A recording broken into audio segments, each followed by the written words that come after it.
Olá, tudo bem?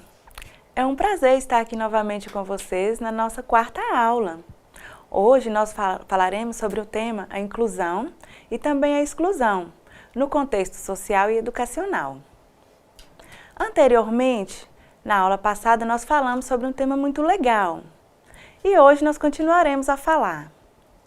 Então, o que é que nós falamos? A inclusão.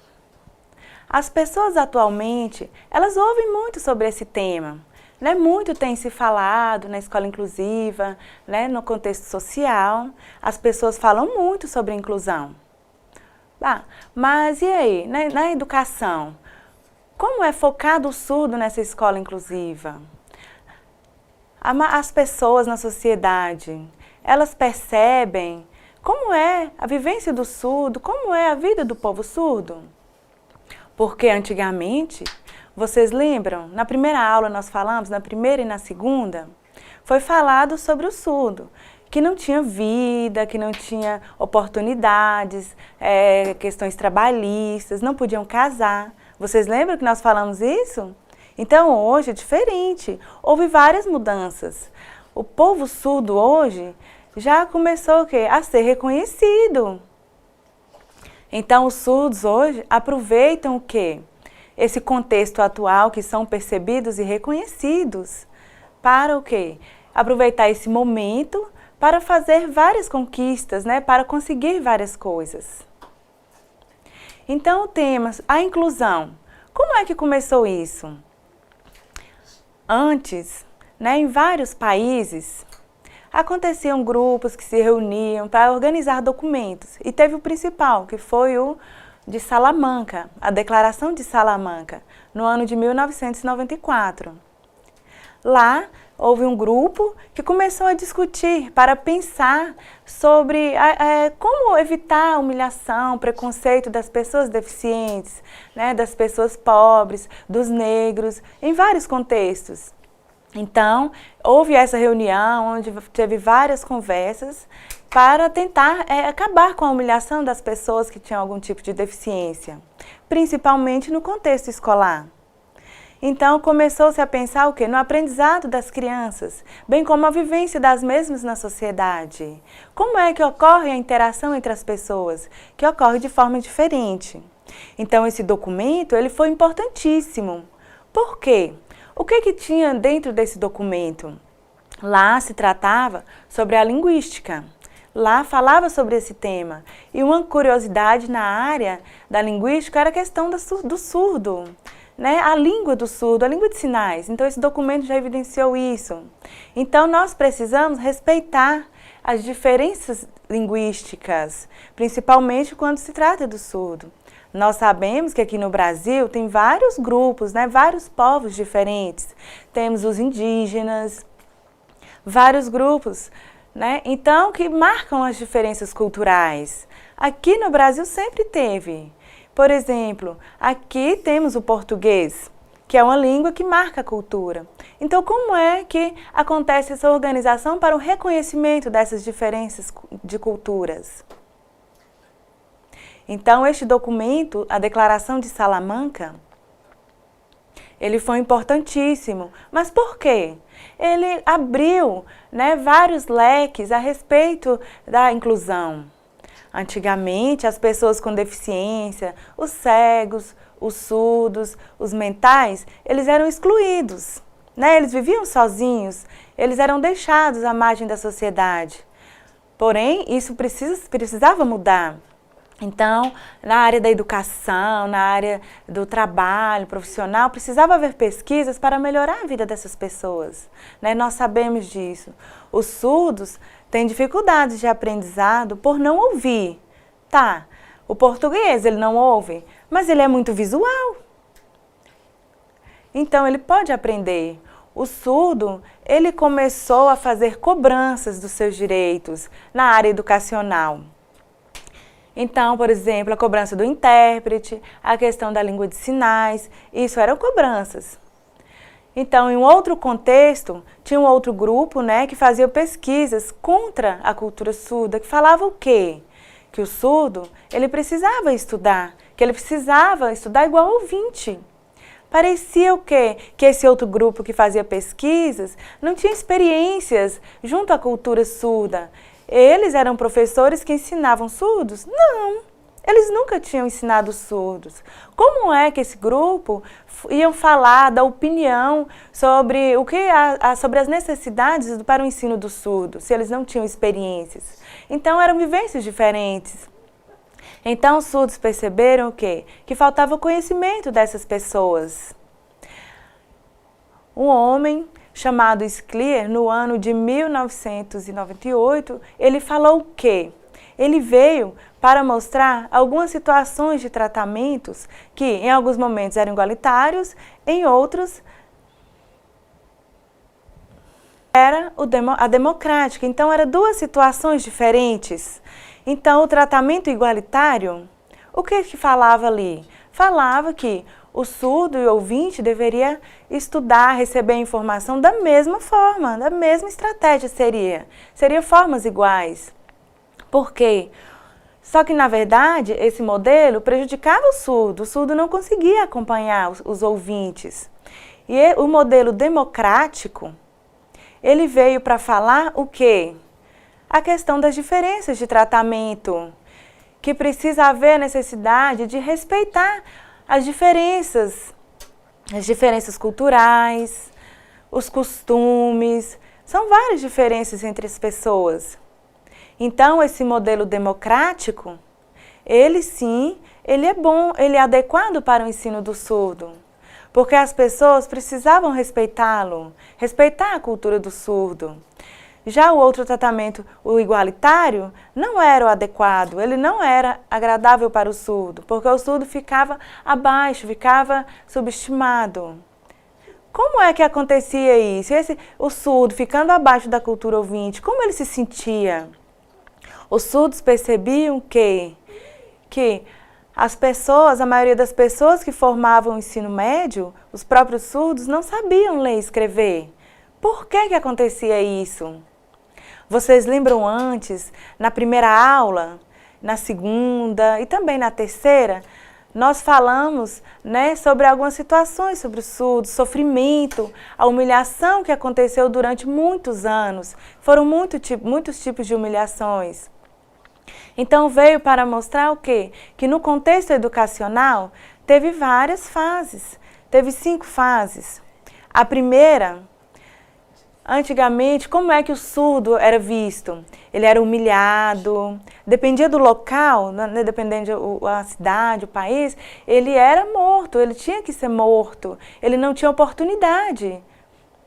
Como eu, por exemplo, de ser uma cidadã. O surdo não podia ser um cidadão. O surdo, o tratamento dado a ele era como se fosse um animal. Ele não tinha oportunidade, ele era desprezado. A segunda fase veio para falar o quê? Que o surdo ia ser incluído.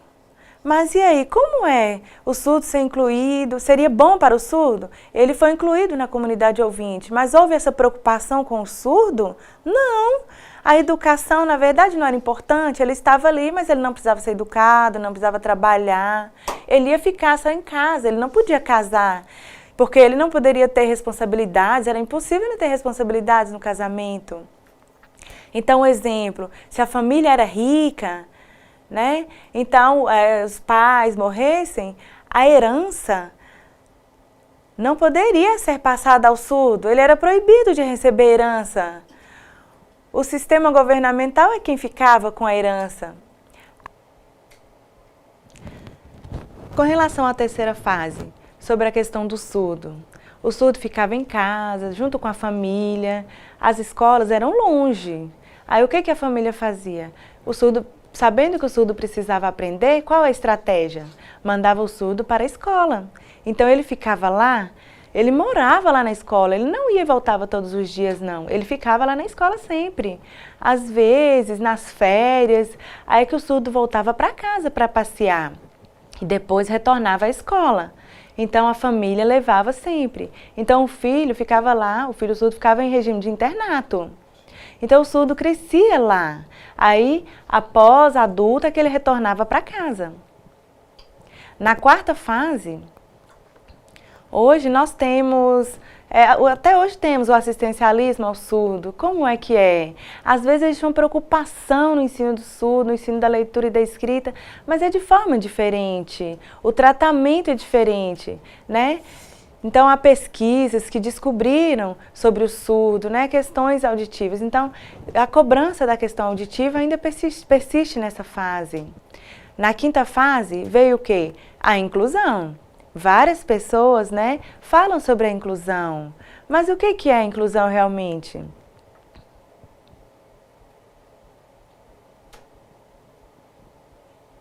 Nessa inclusão, acontece muito o ouvintismo, né? Tem uma influência ouvintista. Então, às vezes, o surdo encontra muitas barreiras, né?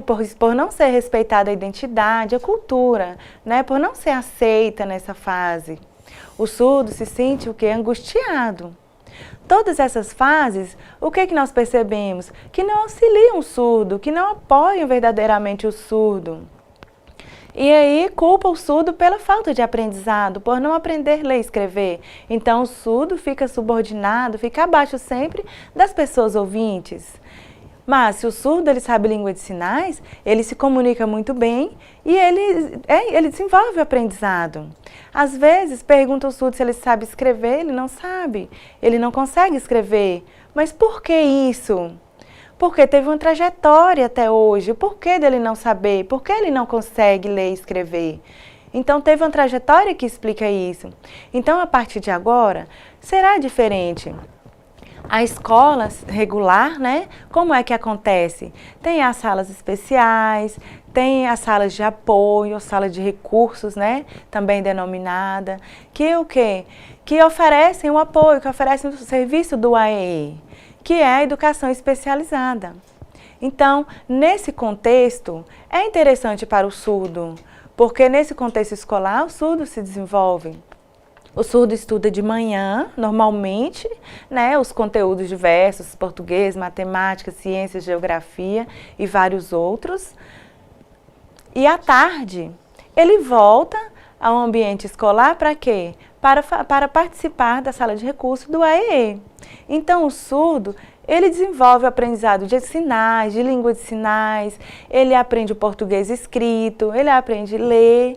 Então, isso é que é necessário para o desenvolvimento da qualidade do desenvolvimento do surdo. Então, tem muitos impasses, mas isso é necessário. Para a maioria das pessoas é fácil, porque nas escolas hoje oferece o AEE, mas e aí? E nas cidades pequenas que não oferecem, que não tem, às vezes a escola é longe, como é que acontece isso? O surdo vai lá na escola, aí tem um polo lá que ele vai, mas e aí? Quando é perto da escola, o acesso é tranquilo. Mas e quando o AEE é oferecido em uma escola polo, longe da sua escola, longe da sua casa? Às vezes não tem ônibus, às vezes não tem condições financeiras, né, de ir para a escola, às vezes não tem como alguém levar. Então, são situações complicadas. Se mora na zona rural, fica complicado também, apesar de ter o apoio da família. Nós sabemos que o contexto de vida de cada pessoa é diferente e isso influencia. Então, dependendo do local onde o surdo está, o desenvolvimento é diferente. Vocês pensam, por exemplo, a partir de agora, a inclusão positiva. O que é necessário? Tem vários itens necessários para que seja realmente positiva, para que seja realmente uma inclusão que favoreça a educação de surdos.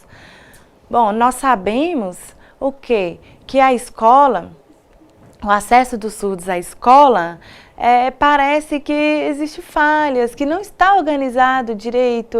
Onde é que acontece essa escola? Não existe essa escola que está preparada. Por exemplo, o surdo chega na escola, as pessoas, os profissionais lá não sabem língua de sinais, os serviçais, os diretores, os supervisores não sabem língua de sinais. Então, para o surdo chegar ali, como é o sentimento dele? Ele não se sente bem naquele lugar. Ele sente a falta da língua de sinais. Então, há uma necessidade o quê? Da escola saber língua de sinais, dos profissionais da escola conhecer antes do surdo chegar ali. Para a hora que o surdo chegar, ele se sentir bem. Ele vê que ele tem língua de sinais, que é bom, que é legal aquele lugar, que é um mundo novo para ele. Ele vai sentir bem. Então, se ele vai à escola e aquele mundo não tem língua de sinais, parece que tudo é treva, tudo escuro, falta alguma coisa. Então, o surdo, ele não consegue se comunicar. Por quê? Para ele é todo visual. Se ele não encontra esse aspecto, realmente ele vai sofrer. Então, a escola precisa se preparar, precisa motivar todos ali que estão no contexto educacional para o aprendizado da língua de sinais. Outra questão também é o quê? Os professores de conteúdo. Eles falam, o ensino é feito através da fala. Mas e aí, não utilizam as mãos, não utilizam a língua de sinais? O surdo vê aquilo ali e não se sente bem, mas se o professor utiliza a língua de sinais, ele fica motivado, ele se sente bem, ele chega ali na escola bem. Agora, se o surdo chega lá, o professor está falando, olha como é angustiante, vai faltar informação. Então, o sentimento que vai estar ali não vai ser bom, vai ser desagradável. Então, a escola precisa o quê? De materiais visuais, precisa desse apoio no contexto, dentro da sala e também fora. É interessante também colocar murais informativos, isso é importante, né? Colocar com desenhos, figuras, porque lá na sala, em todas as salas da diretora, de supervisão, ter sinais, ter gravuras, o surdo vai olhar aquele ambiente ali e vai se sentir bem, e vai perceber que consegue se desenvolver naquele contexto. Com relação ao português, isso é muito importante. Me desculpem, a maioria das escolas, como é que acontece o ensino do português? Acontece como sendo o ensino da primeira língua. Mas o surdo, a língua primeira dele é o português? Não, o português é a segunda língua. O surdo precisa aprender o português como segunda língua. Isso é importante ele saber o português, ter metodologias adequadas para o ensino do português para ele. E essas metodologias devem ser diferenciadas das metodologias para o ensino do ouvinte. Houveram pesquisas na área de língua de sinais que falaram o quê? Que os professores, né, e os demais profissionais do contexto escolar precisam organizar-se pensando como ouvinte, né, objetivando o ensino do ouvinte, não é? Com foco no ouvinte. Mas e aí, a hora que chega o surdo lá na sala de aula, como é que acontece isso? Vamos dar um exemplo aqui. O professor de história. Ele pensa, tem vários vídeos interessantes, informativos para a gente mostrar sobre a descoberta do Brasil. Então é interessante o quê?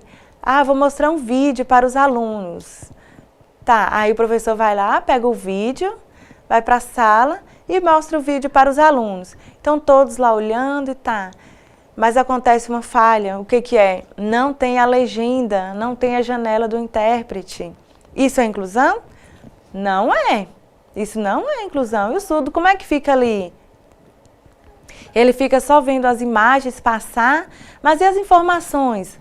Não recebe as informações por não ter legenda nem a janela do intérprete. Então, ele se sente excluído nesse contexto.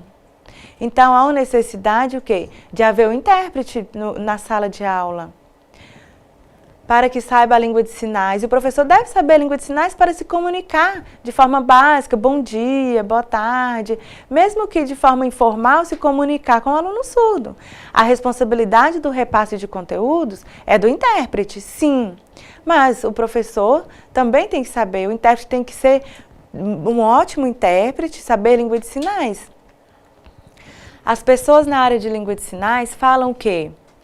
Que se o intérprete ele é proficiente, se ele é de boa qualidade, se ele sabe língua de sinais, o aluno surdo ele se desenvolve adequadamente.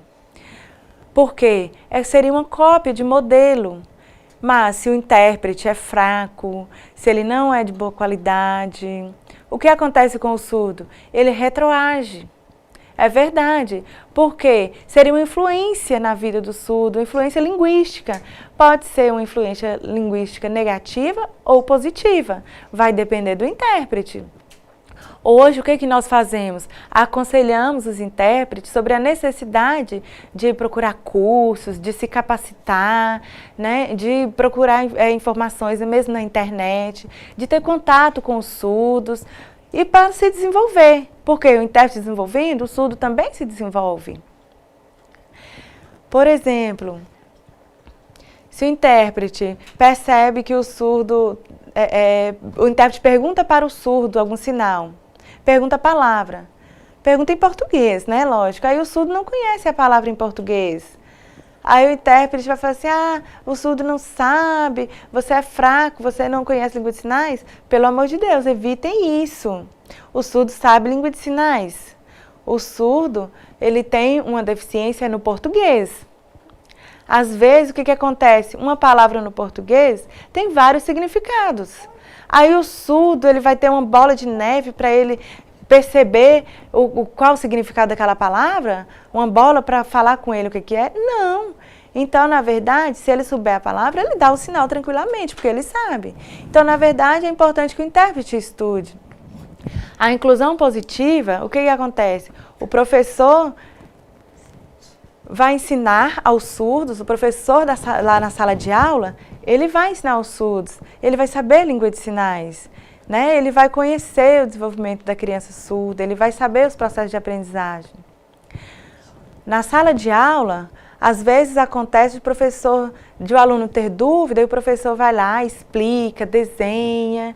Então precisa ter tranquilidade, precisa ter expressão para que o aluno surdo aprenda. Isso é a inclusão positiva.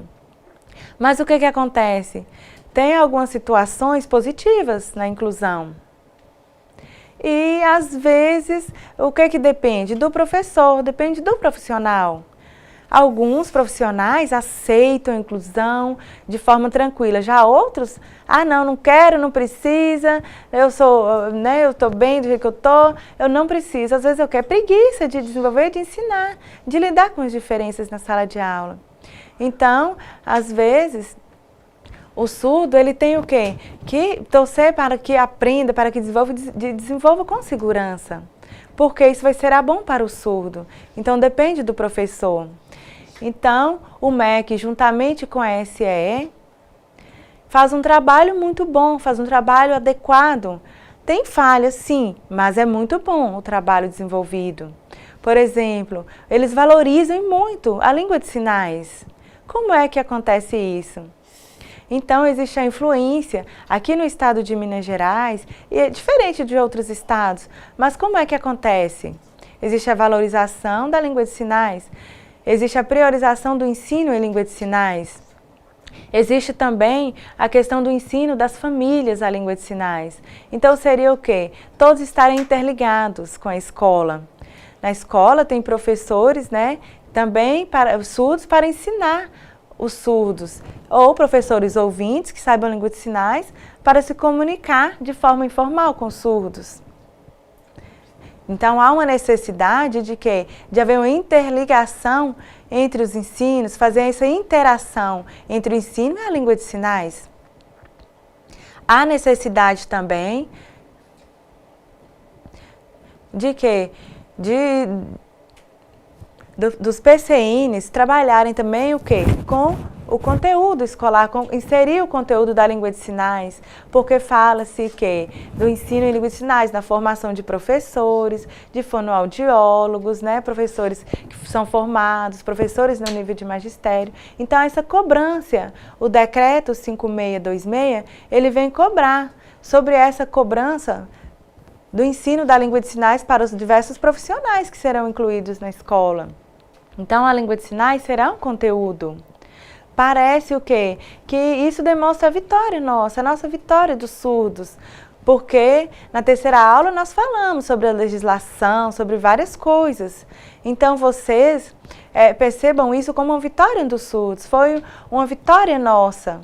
Então, a língua de sinais hoje está inserida no contexto das universidades.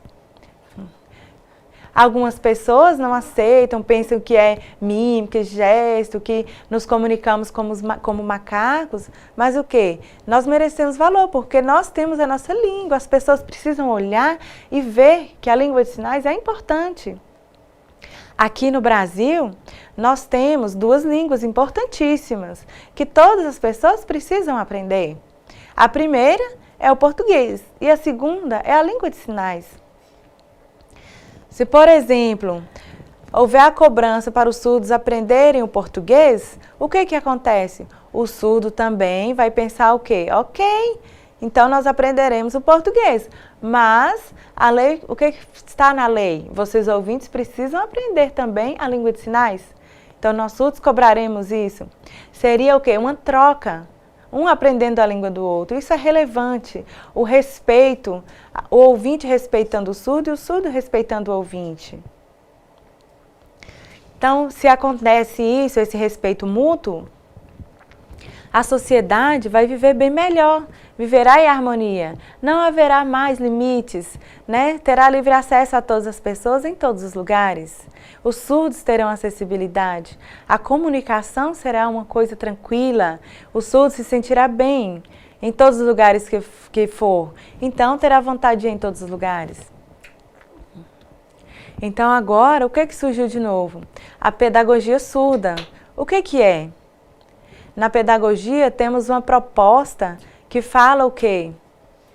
Objetiva, que os surdos se sintam, que internalizem, que se desenvolvam, que tenham a sua subjetividade respeitada.